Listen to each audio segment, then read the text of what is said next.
bad, very bad. And we think it could happen. Maybe it could happen pretty soon. We want the hostages back. We want the bodies back.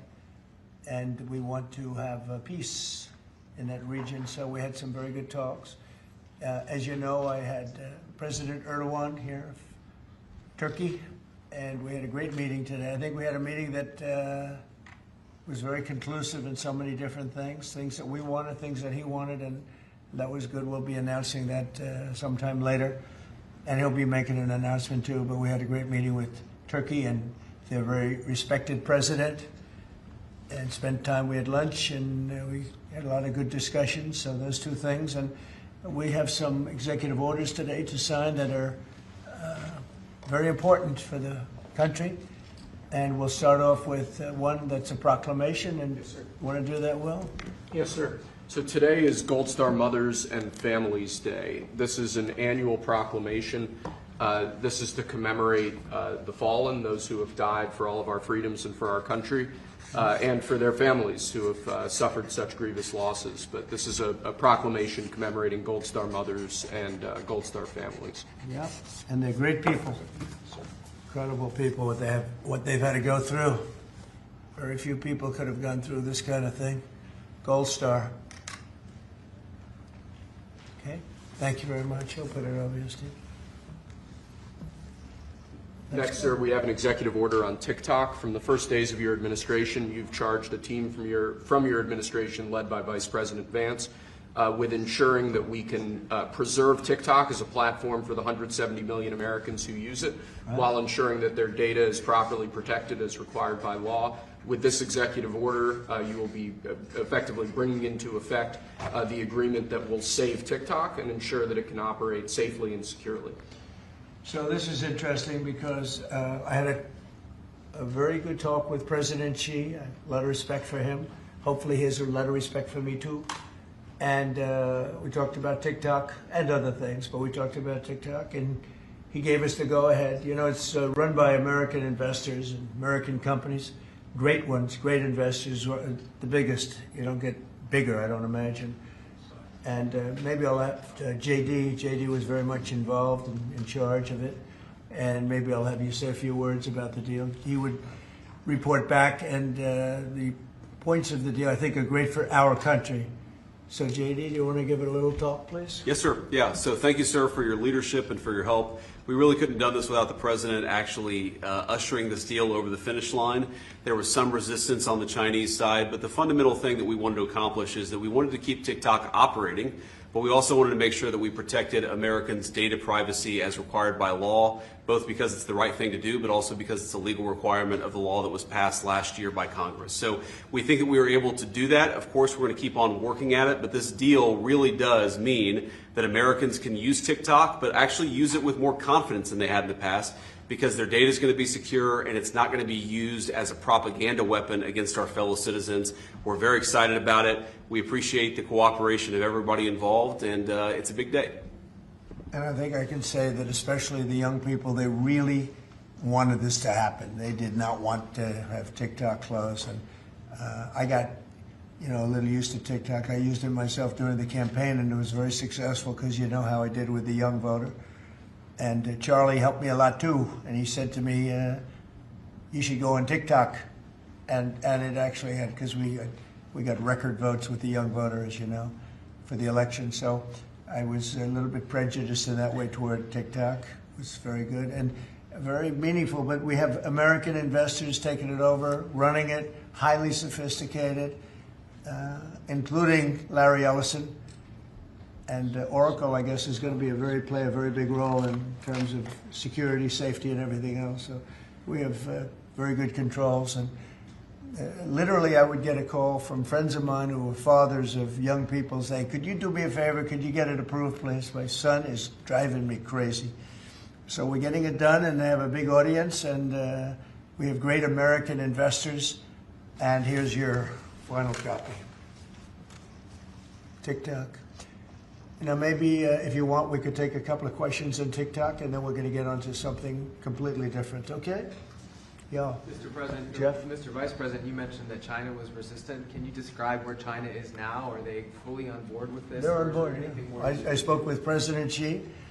We had a good talk. I told him what we were doing, and he said, go ahead with it. On the algorithm, it's still being leased coming from China.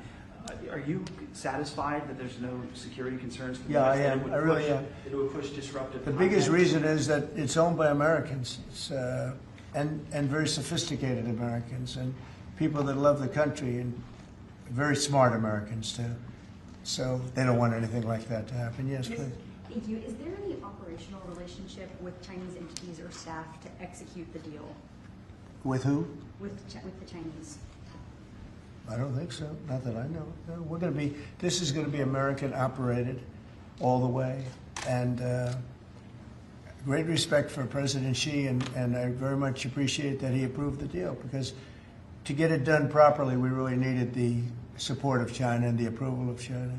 Yes, ma'am. Mr. President, now that Americans will have operational control, do you want to see the algorithm suggest more MAGA-related content prioritized? I always like MAGA related. If I could, I'd make it 100% MAGA related. It's actually a good question, but I would, yeah, if I could make it 100% MAGA, I would, but it's not going to work out that way, unfortunately. No, everyone's going to be treated fairly. Every group, every philosophy, every policy will be treated very fairly. Thank you. Mr. President, do you know the valuation? Do you know the American company is going to be valued in the billions? Well, they valued it very highly. They're paying a big number. Do you want to talk, Scott? Do you want to say something about value? Well, I'll let the Vice Okay, President, good. and then JD? I can follow And up. you'll say something. Sure. Well, first of all, I would say all credit goes to the Secretary of the Treasury. Couldn't have got it done without Scott. Also couldn't have got it done without Sean Cooksey on my team, so thanks to them. The company will be valued around $14 billion. We actually think this is a good deal for investors, but ultimately the investors are going to make the determination about what they want to invest in and what they think is a proper value. The most important thing is that it does protect Americans' data security. It ensures TikTok is still accessible. And on this question of the algorithm, which we've heard this a lot, what this deal ensures is that the American entity and the American investors will actually control the algorithm. We don't want this used as a propaganda tool by any foreign government. We want to make sure that our people and our investors actually make these decisions based on what's good for their business as opposed to what's good for another government's propaganda arm. So that's what we've done with this deal. I think it's very good for the American people. And as the President said, young people love this. We actually want everybody to access this, whether they're MAGA or not. We just want it to be fair. We want it to be fair to everybody, and we think that's what's going to happen with this new arrangement. Well, the U.S. government... And just to follow up on the Vice President, there were two pieces to the transaction. The Vice President's office has worked since the spring for the commercial transaction between the investor groups, and then Treasury and a group including the Vice President's office were in Madrid 2 weeks ago to negotiate with the Chinese, and it was a result of President Trump's close relationship with Party Chair Xi that we were able to get this across the line.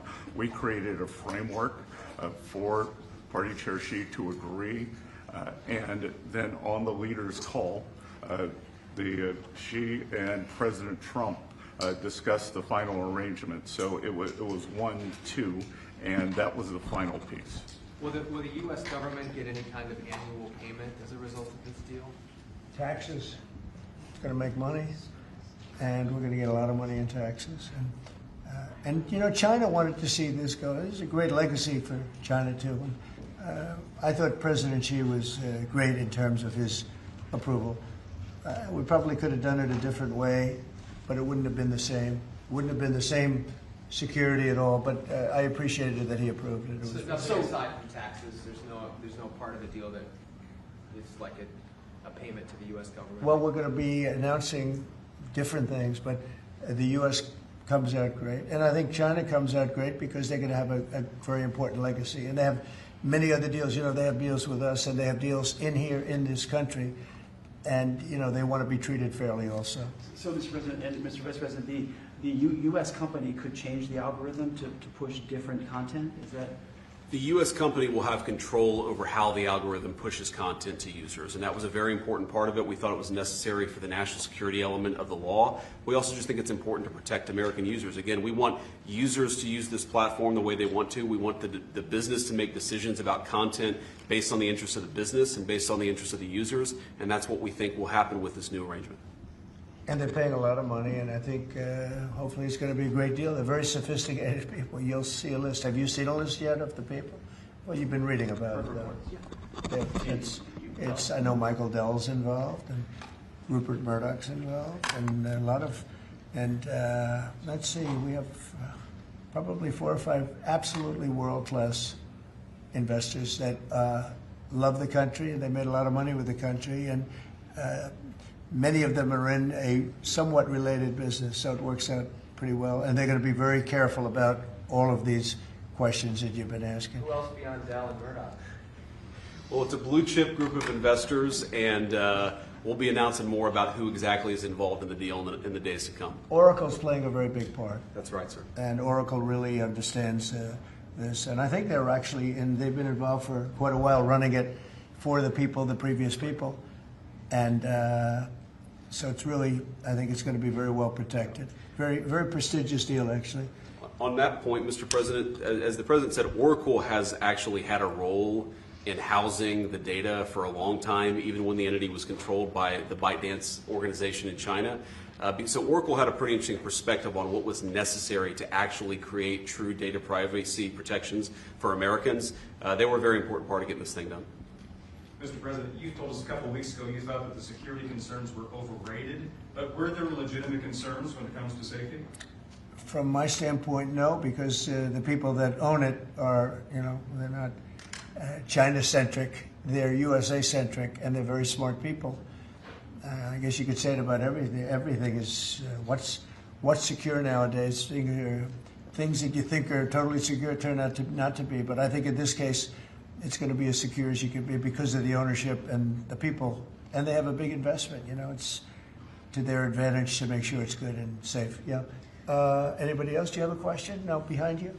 Well, I just want to say, do you think this move and getting this deal done, Mr. President, do you think this honors the legacy, like Charlie Kirk? You mentioned that he specifically pushed you to get involved with TikTok in your campaign, helped you win young voters. Do you think this deal honors him? Well, I think it's a good thing. It's a good sign. We're doing very well, as you know, with the trade deals. We're doing very well with China and a lot of them. We were never treated properly. We were for 4 years, actually, but we were never treated very properly by other countries, and we're doing well. We've never done this well. We have, because of the tariffs that are coming in, the deals that are being made, $950 billion in one case. $950 billion, where previously they paid nothing. We have, as you know, in Japan it's $550 billion. South Korea is $350 billion. That's up front. And one of the things I can say, I announced it lightly before, but we're taking in tremendous amounts of money with tariffs. We've never seen anything like it. No country's ever seen anything like it. I'm going to devote a little bit of that money, a little bit of the tariff money to our farmers. Our farmers have been incredible. They're the ones that let us survive and eat and enjoy our lives, right? Eat too much, maybe in some cases, like mine. But I will tell you, we're going to take some of the tariff money, relatively small amount, but a lot for the farmers. And we're going to help the farmers out a little bit because during this transition period, a period where we're taking in incredible amounts of money, we'll have a little bit of a shortfall with the farmers until the tariffs kick in because they haven't kicked in for the farmers yet. And I decided before, and I spoke to all of the people here, that I want to make a contribution out of the tariff money, a small percentage of it, but it's a lot for the farmers. It'll make the farmers feel very good, just help them through the transition. And ultimately, they're going to be making a fortune. They will be one of the top in the whole world in terms of percentage gotten from the tariffs we're taking in. But we have so much coming in; it's a very small thing. But I want to, in fact, just get the word out to the farmer because they'll be struggling until the transition's complete. Then after that, they're going to do, I think, better than they've ever done before. Last time I said, get yourself a larger tractor and more land. And that was when they were doing very poorly. And they ended up doing that, and they did very well. That was with the deal we made with China. Unfortunately, Biden forgot about the deal, and he never enforced. I enforced it till the end, and China was very honorable. But when Biden came in, he didn't enforce it. So when you don't enforce a deal, they don't do it. So it's terrible. Biden was very bad to the farmers of our country. So we're going to be doing that. It's an honor to do it, too. Brian, did you have a question? Yeah, I was just going to say, what's your message to the millions of small businesses here in the U.S. that really rely on TikTok to reach their end user and to market their service and their products? Well, thank you for that question, because honestly, we were getting hit up. They use it for virtual advertising, and they pay very little for it and nothing for it. And small businesses have become very successful because of TikTok. And we didn't think of that, when everyone's saying, oh, TikTok and this and that. But over the last 6 months, I was called by so many people saying they're going to go out of business if they can't, because they use it virtually as a advertising tool. And without it, they wouldn't have anything. They wouldn't be able to get the word out about their good product or whatever it is they're selling. So it's a very important thing for small business. It's another reason I wanted to do the deal so badly. So let's go to another subject now, if we might, okay? And Will, Mr. President, can I please. ask you about farmers? About the farmers? Yes, go ahead. What does that look like? Is that going to be direct checks to farmers, or is it going to be Well, we haven't taxes? decided that. We'll be dealing with Brooke later and your Secretary of Agriculture, and we'll figure out how to get money to the farmers. And again, this comes out of the large amount, hundreds of billions of dollars of tariff money that's pouring into the country. The tariffs, remember when I said a long time ago, I said it's the greatest word, it's my favorite word in the world. Then I had to say, I was forced to say other things, and of course, rightfully so. Love, family, religion. So I think I put tariff number 5. I was forced because the fake news did a big number on me. It's one of those little, but let's say it's my 5th favorite word, the word tariff. But it's making our country very rich. And when our country is rich, I'm able to help the farmers, and I'm able to help even other countries that are in trouble, But we're able to help people that are in trouble. Medicaid, Medicare, Social Security. It's all a benefit of this tremendous amount. And I heard numbers coming in today, Scott, where the numbers were very high, right? The economic numbers were off the charts, sir. Unfortunately, right? Because this is the only country in the world where you announce great numbers and the stock market goes down. Because when you announce great numbers, they immediately want to take that success away by raising the interest rates. Why can't you announce great numbers and let them lower the interest rate so you can make numbers? This is the only country in the world. I don't know if you heard. Could you just tell them what the number was? And how it was 3.88% growth, the biggest in years. And the important thing is the president says this is going to be non-inflationary growth, just like it was in its first term. So strong growth, low inflation, real wage gains. And to the question on small business optimism under President Trump last week hit a multi-year high. So small businesses, Main Street is back under President Trump. But isn't it crazy? So I saw the market was down a little bit today. I mean, in all fairness, I don't feel guilty because we've set every record you can imagine. But it was down, and I say, oh, the numbers must be good. Meaning the growth numbers are phenomenal. And again, this is during, but a little bit of the heavy, the really success and the money pouring into our country through the tariffs. And I just say, why can't we have great numbers and lower the interest rates so we have even greater numbers? So people were saying, oh, the numbers are so good, they're going to have to raise interest rates. That doesn't have to happen. And there's no inflation. We have really, the only thing we have is great success. We're having unbelievable success. So the numbers are much higher than anticipated, except for by me and Scott and some of the other people. And they'll get a lot higher than that, too. But I don't want to, every time we have good numbers, say, let's take all the juice out by raising interest rates. It's so backwards. It's so backwards. Mr. President, they don't appreciate the importance of the third leg of your stool, because trade, taxes, and deregulation allows for significant upside growth without inflation. So eventually the people at the Fed will be able to focus on this like Alan Greenspan did in the 90s. You can have strong growth and low inflation, and I think we can get the stock market up, Wall Street, Main Street, both doing well. And we want low interest rates. There's no reason that every time we announce these record numbers, these numbers are way above projections by, you know, all the great geniuses out there. I knew this was going to happen. So they had 71 different people and only 2 got it right. Me and another gentleman from, I think, my wonderful Wharton School of Finance, actually. So anyway, but I really want you to look at that. Every time we have good numbers, they say this is a good time because they're guarding against inflation that may happen in 2 years from now. We have to change. We have to change our thinking. We should be rewarded for good numbers, not penalized. So, Mr. President, is that 3.8? Is that the start of a 3% growth for the Well, entire year? you know, the number was projected at 2, because we're in a little bit of a transition period, but that transition period's ending faster than we thought on tariffs. The money coming in is much greater than people thought, and there's no inflation, essentially. There's no inflation. We just went through the worst inflation in the history of our country under sleepy Joe Biden. He was sleeping, and the inflation was really bad, worst ever. They say 48 years, I'll take that too, but I think it was probably the worst inflation we ever had because of spending and energy going through the roof and everything else. By the way, energy is way down. And you're going to really be impressed when you hear what happened today with President Erdogan of Turkey. I think it's great for both countries. I think it's great. We have great relationships with a lot of countries. And you may be even more happy when you find out, because we spoke with Bibi Netanyahu today, and we spoke to all the leaders in the Middle East who are great people, and we're getting pretty close to having a deal on Gaza and maybe even peace, which would be the first time in about, 2,000 years, I think? In the region, I'd say the first in, Steve, what would you say, first in 2,000 years, or maybe 1,000? Huh? 2 millennium. It's a long time.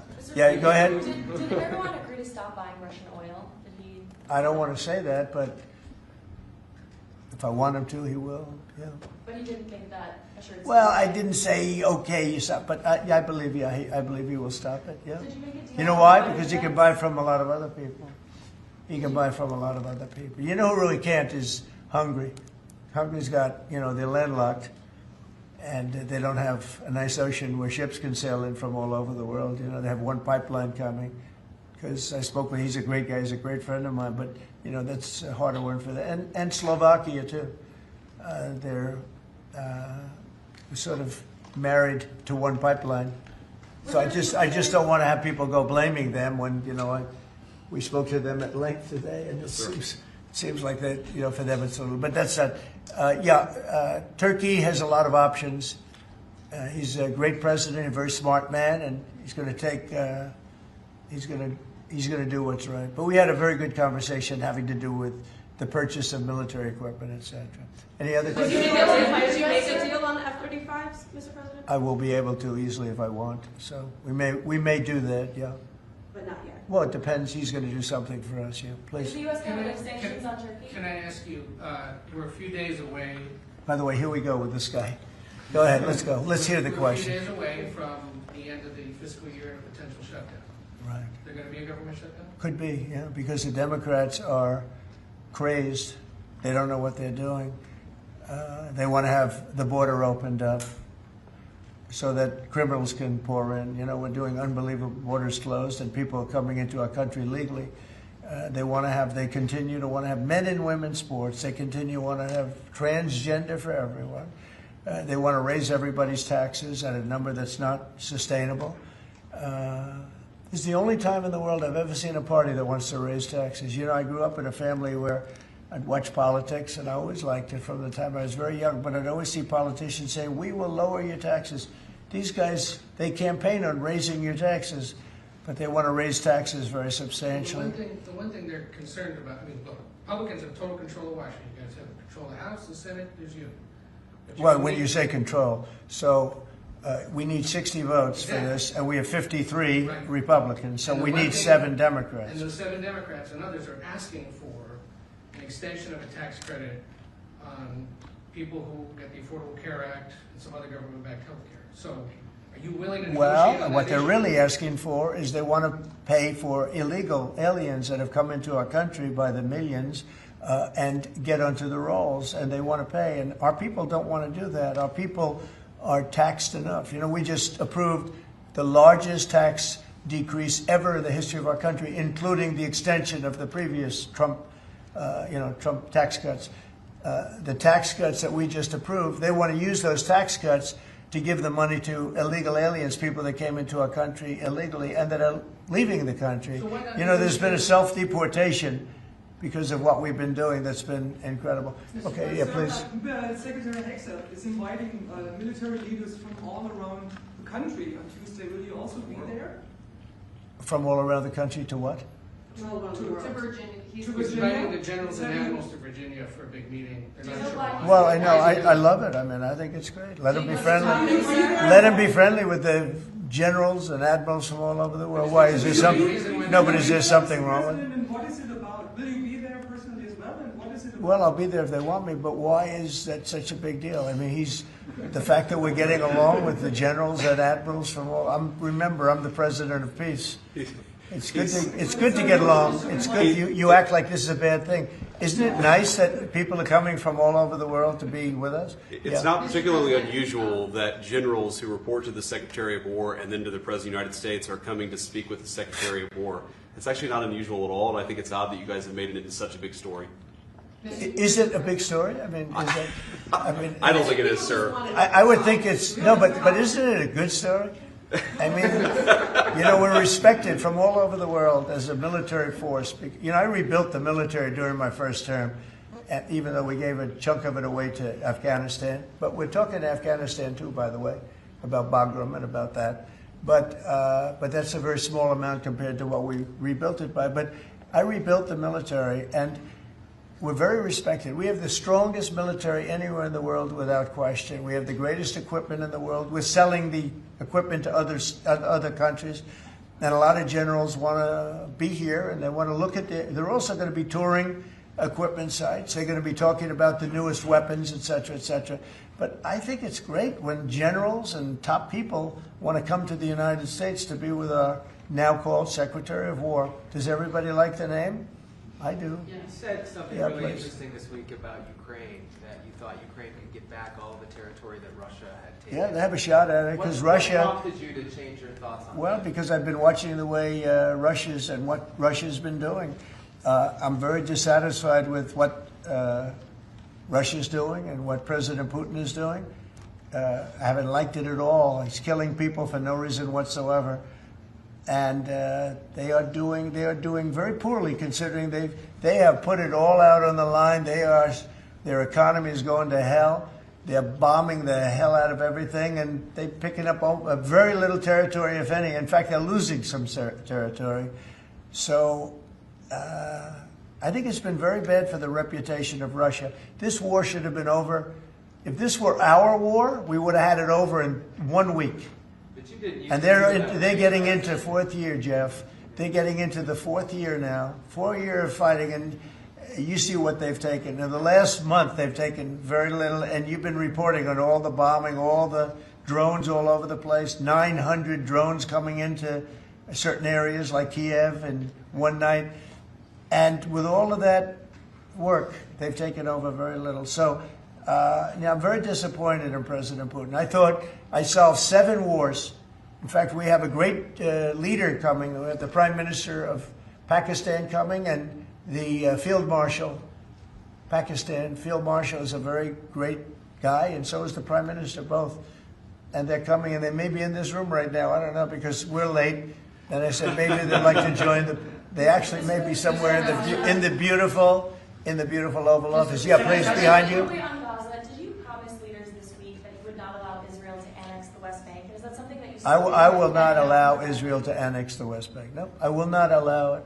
It's not going to happen. Did you speak with Netanyahu about this directly? Yeah, but I'm not going to allow it. Whether I spoke to him or not, I did. But I'm not allowing Israel to annex the West Bank. There's been enough. It's time to stop now, okay? Can I say about immigration? Yes, please.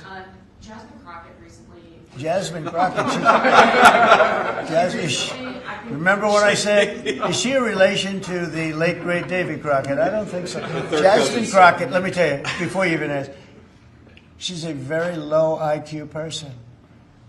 I mean, if we ever had to pass an aptitude test, that's the one should take one because she shouldn't even be in the crowd. So I have no idea what you're going to, but I don't think we should waste our time. This is a low IQ person who I can't even believe is a congressperson. Between her and Ilman Omar and the group. You know, I met the head of Somalia. Did you know that? And I suggested that maybe he'd like to take her back, and he didn't want her. He said, "I don't want her." Okay, what else? Go ahead. Let's hear what Crockett said. Go ahead. She compared ICE raids to slave patrol. I want to ask you. To slave? To slave patrol. I want to ask you if you think that there should be consequences for members of Congress who make these types of comparisons or use this type of language. Well, I think she's gone over the line, and I think a lot of the people. Look, the Democrats have become radical left lunatics. They have policies that nobody's going to buy. And, you know, I see what's going on in New York. We're going to have perhaps a communist mayor because it's split up. You know, if the people would get together and have one candidate, they'd have, I think, a pretty good chance. But it looks like maybe they're not going to do that. But we're going to end up with a communist mayor. It's not even believable, my beautiful New York. When I left New York to become president, it was a great place. But it was the beginning of bad things because we had de Blasio had just started as mayor. And I said, this guy's this guy's a real nut job. Went to Harvard to teach management. Can you believe it? He went to Harvard to teach city management along with the mayor of Chicago, who went to Harvard to teach me. The two of them are teaching how to manage a city manage it into hell is what they do. But that was the beginning, and now we're going to go a step further. Now we're going with the communists. Can I be honest? I think it's the greatest thing to ever happen to the Republican Party. I really do. I think if a communist takes over New York City, I think that's a gift to the Republican Party. It's sad for New York, but it's a gift. And New York will recover because, you know, sometimes you need a shock like that to straighten you out. But it's politically, it's probably a very good thing. Mr. President, can I ask you about immigration, crime, and the World Cup? Actually, so that's a lot of. You have a number of cities that are pushing back against your immigration deportation move as well as your crime initiatives.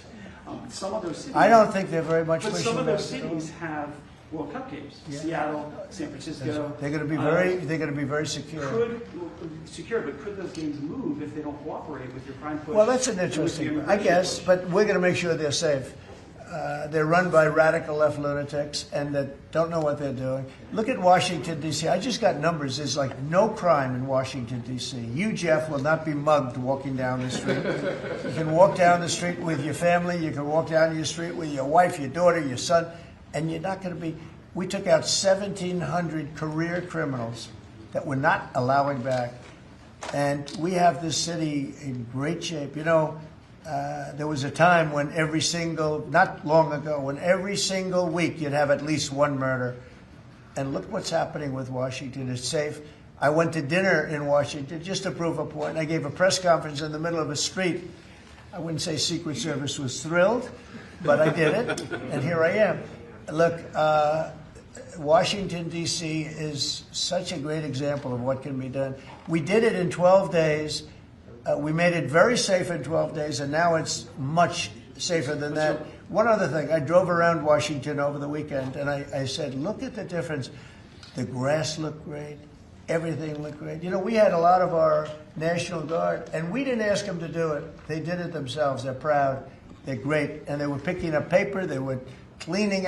The place looked really beautiful. So we have a great Washington, D.C. We, as you probably know, we're going into Memphis, and we're going into some other cities, and very soon we're going to go into Chicago. It will be safe for the World Cup. If I think it isn't safe, we'll move it into a different city. Absolutely, we'll take the world. If I think it's not, it's actually a very fair question. If I think it's not safe, we're going to move it out of that city. If, like the governor of Illinois, who is, you know, look, between last week and the week before, 11 murders, and 38 people were shot. Then he gets up and he says, this is a very safe, and then he says crime is better. The reason crime is better is because cash put, about 5 months ago, a whole team of FBI people there to get ready for when we go in, and they've lowered it a little bit, you know, like 20-25%, which isn't good enough, but it's a good start. But that was only put there because they're preparing for us to go in. And they've done, by the way, they've done a good job. So then Pritzker gets up, we've lowered crime 25, it's because the FBI was here.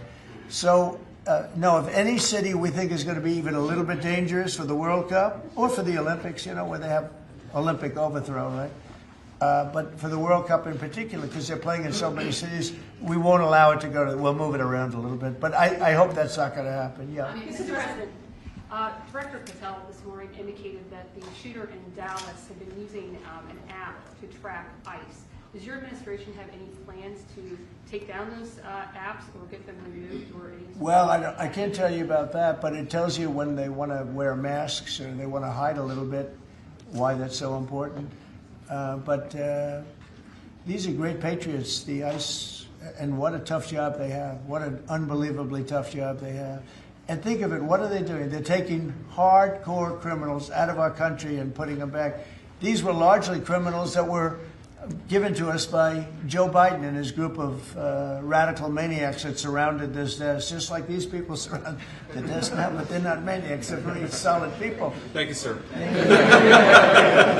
glad I prefaced it. But they're great. We have a great cabinet. We have great people. And he didn't have great people. He had terrible people. Look at Afghanistan. Look at the people he had running our military. That could happen. The most embarrassing day in the history of our country was Afghanistan.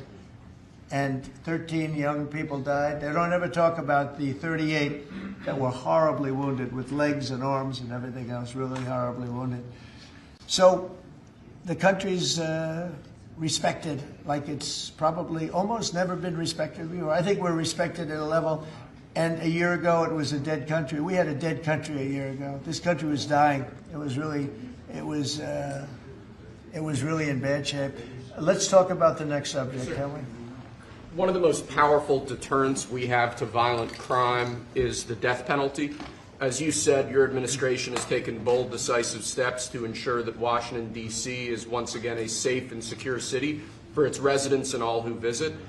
This is a presidential memorandum that directs your Attorney General and your U.S. Attorney for the District of Columbia, Judge Jeanine Pirro, to fully implement the death penalty here in Washington, D.C., where the evidence and facts of a case indicate that the death penalty should be used. Okay. Everybody understand? Death penalty in Washington. You kill somebody, or if you kill a police officer, law enforcement officer, death penalty. And hopefully there won't be that. So again, it's way down. I mean, we have had week after week after week where we haven't had a murder. I said that the other day in front of the President of Poland. The press was here, and I said, ladies and gentlemen, I'd like to announce that Washington, D.C. has not had a death in 4 weeks, a murder. And he looked at me and goes, is that good or bad? You know, he said, what kind of a place is this? But it's true for years. I mean, every week, essentially, somebody got killed or more than one. And this is a very safe city right now. We don't play games. And, you know, it's interesting. We took these careers out, career criminals. They call them careers. They left the word criminal out. But we took the careers out of here. And they're now brought back to their homes, or they're in jail, or they're in a jail in another country. And hopefully they're not coming back. And we have to maintain it. You can't just leave, and we have to maintain it. We've gotten along fairly well with the mayor. You know, she's getting a party that hates that the city's becoming safe. I mean, they're actually criticizing her because the city's becoming safe. But this is becoming this is right now a very, very safe city. This went from the most unsafe city in the country to the safest city in the country. There's no city any safer. That's a pretty big achievement. And we really did it in 12 days. But if you add an extra week to it, that'd be nice. And, I mean, you can go out to dinner. Restaurants are booming. You know, the restaurants were dead. They were dead. Even if you got to the restaurant, then somebody would come in and hold you up. You know, they'd hold up the whole restaurant. They go to Uber. Young ladies in the White House, they'd call Uber for protection. They'd run to the car because they were petrified to be from the entrance of their building to the car. Now they feel safe. They're in the car, and then the car gets hijacked while they're in the back of the car. This is what we were living in. We were living in hell. People that work in the White House, every time they see me, young women in particular, say, thank you, sir. And I don't even ask them about what. I know exactly. I made their lives. Now they're living in a beautiful, glamorous place called Washington, D.C. with no crime, and that's the way it should be. Okay? This is the death penalty for somebody that kills people in Washington, D.C. I think it's capital. It's a very interesting capital punishment, capital city. Right? It's capital, capital, capital. But this is our capital city. We can't allow that to happen. People come in from Iowa to look at the Lincoln Memorial and they end up getting killed. It doesn't happen anymore. It's not going to happen. And if it does happen, it's the death penalty for the person that did it. And this goes into effect. Yes, sir. Right? Pam, is that right? Yes, Could you speak a little bit about that? Yes, sir. Not only are we seeking it in Washington, D.C., but all over the country again. And as you saw very recently, we are now moving the inmates who were on death row, who Joe Biden or the auto pen commuted their sentences off of death row. We're moving them to supermax facilities where they will be treated like they're on death row for the rest of their lives, President Trump.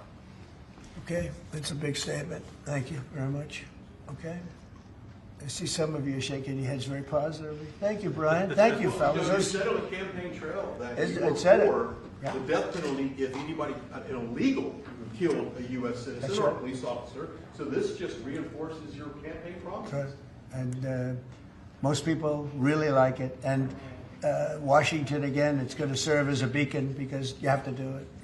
These are bad people. When you look at that guy, the guy that killed the young lady in the train in North Carolina, that he'll be in trial for years, years, years. He'll get a good lawyer somewhere along the line. Somebody will come along, and what he did to that young lady, and she went into that train scared. You know, when she went in, the way she sat down, she was scared to just be there. She just wanted to not pay any attention to anybody, just not be noticed. And she had her throat slit. We don't want that in this country anymore. We're not going to have it in this country anymore. Thank you very much. Next. Lastly, sir, this is a presidential memorandum on countering domestic terrorism and organized political violence. In recent weeks, months, and years, we've seen a tremendous upsurge in some highly visible, but also other acts of domestic terrorism and organized political violence being perpetrated by radical, politically motivated groups all over the country. What this presidential memorandum will do is set off an administration-wide response to that, ranging from the Joint Terrorism Task Forces to other components of the Department of Justice, to the Department of Homeland Security and Department of Treasury. We're looking at interdicting these groups, preventing them from performing acts of violence, and also looking at sources of organization and funding and support that prop them up and allow them to do the acts that they have been doing. We're looking at the funders of a lot of these groups, and you know, when you see the signs, and they're all beautiful signs made professionally, these aren't your protesters that make the sign in their basement late in the evening because they really believe it. These are anarchists and agitators, professional anarchists and agitators, and they get hired by wealthy people, some of whom I know, I guess, you know, I probably know them. And you wouldn't know it. You're at dinner with them, everything's nice, and then you find out that they funded millions of dollars to these lunatics. Steve, could you say a couple of words? Yes, about Mr. it? President. This is a very historic and significant day. This is the first time in American history that there is an all-of-government effort to dismantle left-wing terrorism, to dismantle Antifa, to dismantle the organizations that have been carrying out these acts of political violence and terrorism. What we have seen, if you look at whether it be going back to the riots that started with Black Lives Matter and all the way through to the Antifa riots, the attacks on ICE officers, the doxing campaigns, and now the political assassinations, these are not lone, isolated events. This is part of an organized campaign of radical left terrorism. It is structured, it is sophisticated, it is well-funded, it is well-planned. There is really no parallel like this to anything else in the country right now. There is an entire system of feeder organizations that provide money, resources, weapons, and when they're attacking ICE officers, they're attacking federal buildings, or they're isolating public officials for harassment, doxing, intimidation, and ultimately attempted assassination. It is all carefully planned, executed, and thought through. It is terrorism on our soil. Because of this executive order, Cash and Pam are going to have the tools they need, working with Scott, to take these organizations apart piece by piece. And the central hub of that effort is going to be the Joint Terrorism Task Force, or JTTF, which sits inside the Federal Bureau of Investigation. But for those at home who are worried about terrorism in this country, they need to understand, because of President Trump's strength, because of his vision, because of his leadership, we are now going to use the entire force of the federal government to uproot these organizations root and branch. And again, that's only possible because of President Trump and his leadership. Thank you, Steve. What we want for every city in America. And the FBI's premier flagship enterprise, the Joint Terrorism Task Force, are honored to lead this initiative with our partners at Treasury and Homeland Security, because our citizens are being attacked by, as Stephen said, organized violence, and it's being paid for, not by them, by other people. So what we are going to do, combining forces as Scott and I have done in these last few months, is follow the money. People and organizations have collected funds and put them out into the streets of America and organized violence across our country. And thanks to your recognition of this and this executive order and the AG's leadership to lead out and prosecute these individuals, we are properly going to chase them down like the domestic terrorists that they are, and our streets and our communities are going to be safer because the JTTF and the FBI and Treasury and DHS and DOJ are going to combine forces like never before to root out this new evil that is perpetrating our criminal activities across our societies. And we are just so thankful for your leadership and recognition of it. It's not easy to do. Good job. Thank you very much, Who Pam. specifically do you want to target? What? Besides Antifa, is there a specific group or person you're targeting in this? Any organized group. Any organized Any group? organized group who are committing these crimes, and we're working with the Secretary of Treasury. You know what law enforcement has told us under President Trump's leadership? He's taken the handcuffs off law enforcement. They can do their jobs now, thanks to you, President Trump, and that's what's happening. And all of these agencies that Cash mentioned, we work hand in hand together. Our prosecutors were following the money with Treasury. We're working with Homeland Security. Cash's agents, all of our agents, DEA, ATF, U.S. Marshals, combined, are working, and with state and local government, to take these people off the streets who are jeopardizing lives. Can I just illustrate this? So I was talking with Cash and Stephen about this a couple of days ago, sir. So I believe it was in Oregon, where you had a federal building where there were men in black ski masks who were committing acts of violence, who were shutting down a government building. To the president's point, they don't come from nowhere. These are paid people. This is organized. They're committing acts of political terrorism on American soil, and it's time we had a government that looked out for the American people rather than the people who are committing violence against the American people. But Madam When you go out to Portland and you see what's happening in Portland, this is like nobody's ever seen anything like it. Every night, and this has gone on for years. They just burned the place down, and you know the shop owners, most of them have left, but the few shops that are open, they just use plywood and just like 3/4-inch plywood. They don't put storefronts in because they know it's going to be burned down. These are professional agitators. Right. These are bad people, and they're paid a lot of money by rich people, some of whom we know. I'm sure I know some. I don't. If I knew, I wouldn't associate because I'll be in trouble. Because Pam will say, "Why are you associating with this person?" But I will tell you that these are bad people, and they're paying a lot of money, millions of dollars. But take a look at Portland sometime. These are crazy people, and they're trying to burn down buildings, including federal buildings. And on my list of things that I want to do before we finish up with the cities, because I think we're going to whip the cities back into shape, or we have to. We cannot let our cities, and that's a small example, but it's the most violent example. It's every night, and they've done it for years. You think maybe at some point they made their point, and what are they doing? But we're going to get out there, and we're going to do a pretty big number of those people in Portland that are doing that. They're professional agitators and anarchists. They're actually anarchists, yeah. Go ahead, why don't you defend? Let's see you defend them, Jeff. No, I'm not defending anyone. I just want, so that we can just explain this in our stories, could you name a couple? You don't explain it right, though, Jeff. Go ahead, let's go. Maybe let's give you another chance. Go ahead. Antifa, Soros, what names are we talking about? Well, Soros is a name certainly that I keep hearing. I don't know, but Soros is a name that I hear. I hear a lot of different names. I hear names of some pretty rich people that are radical left people. Maybe I hear about a guy named Reid Hoffman. Somebody's a pretty rich guy, I guess, and I hear about him. I don't know. Maybe could be him. Could be a lot of people. We hear the same names, but they're bad, and we're going to find out. And if they are funding these things, they're going to have some problems because they're agitators and they're anarchists. These are anarchists, really bad. Okay, yeah, please. Mr. General, can you, Mr. President, can you are you, Who you Mr. with? President, Who you with? I'm with the Center Square. Sarah Rodriguez is my name.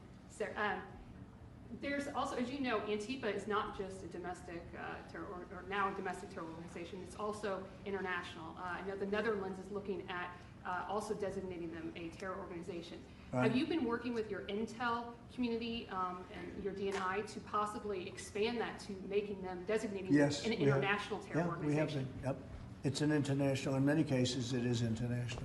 Mr. Yeah. Madam on Antifa, if someone takes to the streets of America and says they're Antifa, what happens to them? What will happen to them? Well, I'd say the maximum under the law, and we'll see.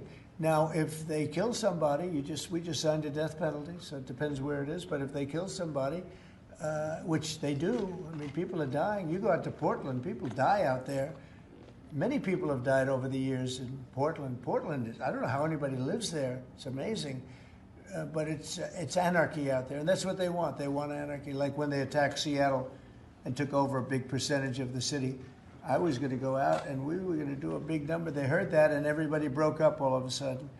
But, you know, you have governors that have to run that, and a lot of them don't do that. I don't like to go in. I'd rather have Pritzker's support when we go into Chicago. But if we don't have it, that's okay, too, because we're paramount, and we will do what we have to do. We're going to make Chicago safe. We're going to make we're going to make as many as we can, and usually that involves a surge. But what we did with, in the case of Chicago, by having the FBI go out there 5 or 6 months ago, we brought it down a little bit. You know, a little bit is 25%, so it's not so little. But it is when you're talking about the kind of crime and killings and murders that you hear in Chicago. But we're going to get it. Chicago's a great city. As the Union Pacific said, the head of the Union Pacific, who's a great guy, started off as a low-rung guy. He said he started at a caboose, and now he's the chairman of the Union Pacific. But he's a great guy. But he said, "Sir, don't lose Chicago."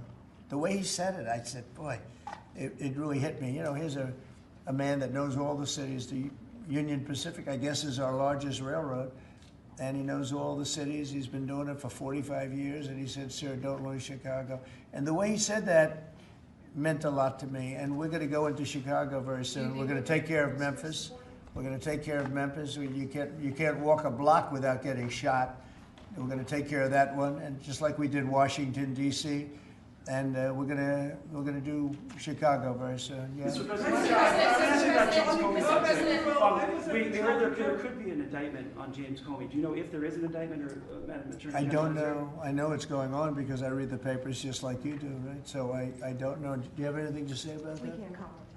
Yeah. Madam Attorney General, can you comment on a New York Times? Madam Attorney General, can you comment on a New York Times report saying that Justice Department officials have asked the attorneys to target a George Soros-funded group? And is this executive order that you just signed a part of that effort? I'm not going to comment on whether there is or is not a pending investigation, but everything's on the table right now. I don't think anybody has to ask, because if you look at Soros, he's at the top of every. In fact, sometimes they say, could he be involved in this many things? But he's in every story that I read. Stories that I read keep talking about Soros, and so, you know, I guess he'd be a likely candidate. Thank you very much, everybody. Thank you very much. Thank you, Thank you. Guys. Thank you. Thank you. Thanks, guys. Let's go. Thank you. Thank you, guys. Let's go. Thank you, Brett. Oh, hello. Thank you, Yes.